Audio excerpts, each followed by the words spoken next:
পৃথিবীতে এমন কোন কিতাব নাই যেই কিতাবের শুরুতে লেখক বলেছেন যে এই কিতাবের মধ্যে কোনো ত্রুটি নাই, কোনো বিচ্যুতি নাই, কোনো সন্দেহ নাই, শুধু একমাত্র কোরআন ছাড়া। এই কোরআনের মধ্যে কোন প্রকার ত্রুটি নাই, ভুল নাই, জানতে পারলাম। এখন এই কোরআন কার জন্য হেদায়েত? এই কোরআন মানব জীবনের প্রত্যেকটা মুহূর্ত, মানুষ কিভাবে চলবে সবকিছু এই কোরআনের মধ্যে আল্লাহ রাব্বুল আলামিন তুলে দিয়েছেন।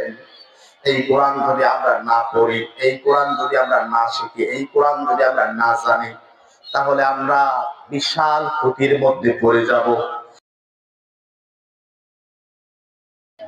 الذين آمنوا وتطمئن قلوبهم بذكر الله ألا بذكر الله تطمئن القلوب